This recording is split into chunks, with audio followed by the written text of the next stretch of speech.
y paent a'r graig y groesfan dan y dŵr a'r In the autumn of 2021, I began a year-long fellowship with the Elan Valley Trust in Powys, Wales. The Elan Valley, or Cwm Elan in Welsh, lies in the heart of the Cambrian Mountains in the centre of the country. It's possible that the name Elan comes from the Welsh word Elain, meaning fawn.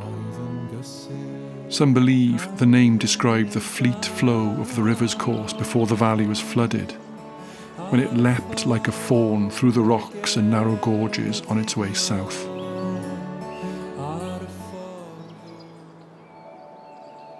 I'm one of a long line of artists that have benefited from the residency scheme, which is encouraging participants to get to know the landscape and people of Cwm Elan and to create new works in response. As part of the residency, I make good use of an empty cottage near Pennegarreg Farm. I'm most often alone when I go there. I enjoy the routine of tending fires and cooking on the Rayburn. I spend most of the year there, writing by the fire or composing on guitar and cello, after exploring the spectacular landscapes of Ellenydd on foot.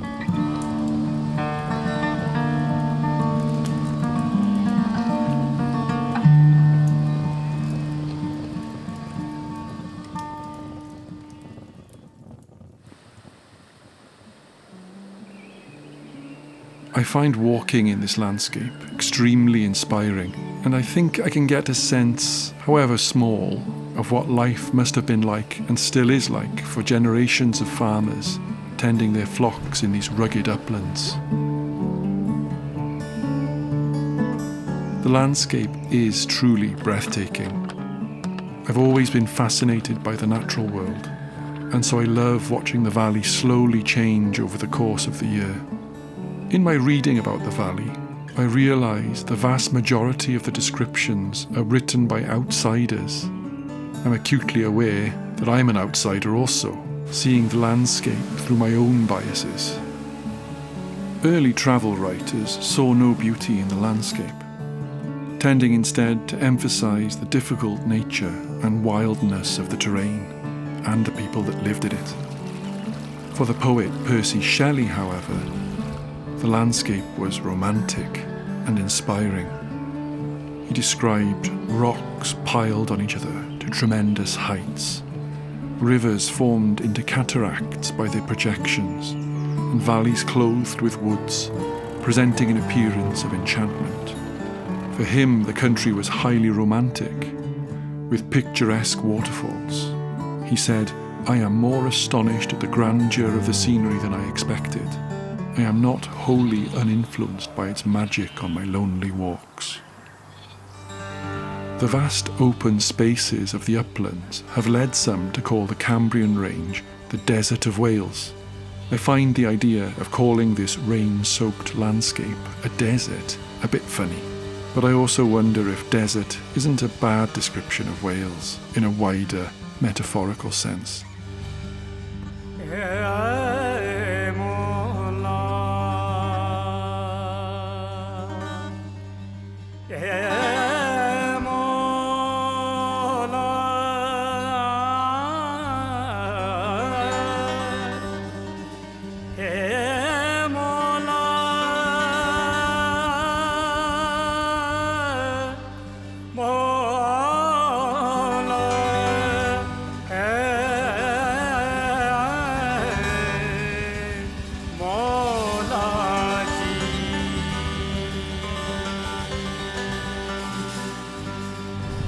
I try to get to know my neighbour who farms sheep and cattle, but he's always too busy to chat for long.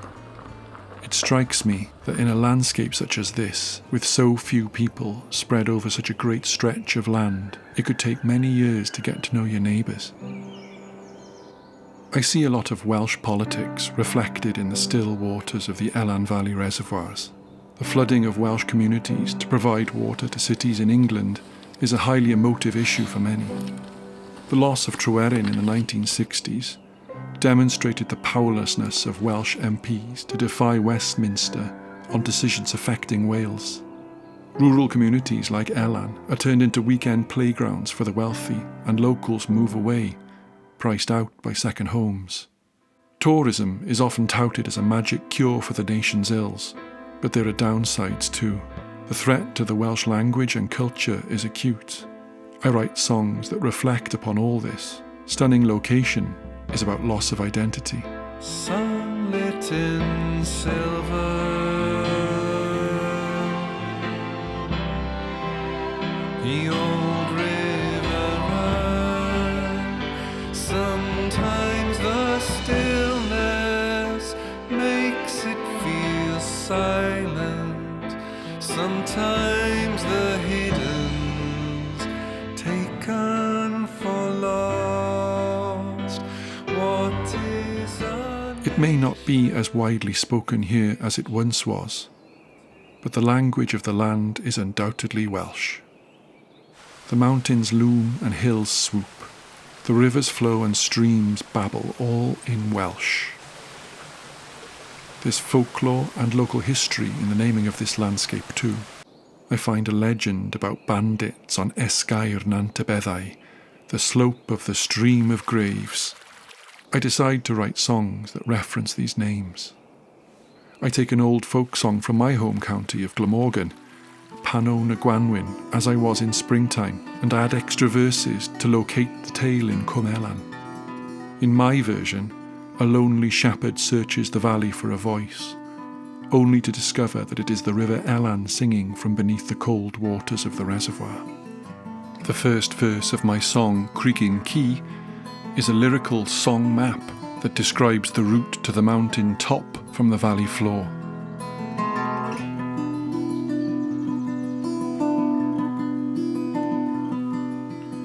Esgair pen y garedd, glanad y ffrif, heibio'r hen chwarelin, tasgu o'r prif, mwydro dros Molinia, at y copa yw'r hen, a'r crigyn sy'n cyfarth yn anedd y gwyn.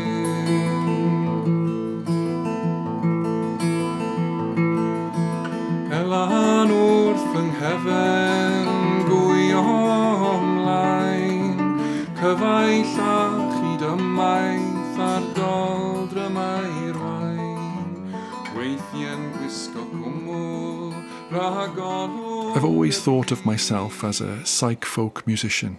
I think the genre is an ideal way to explore the varied histories and the vast landscapes I'm writing about. I owe a lot of thanks to many people for the opportunity I've been given in Cwm Elan and in the making of this record.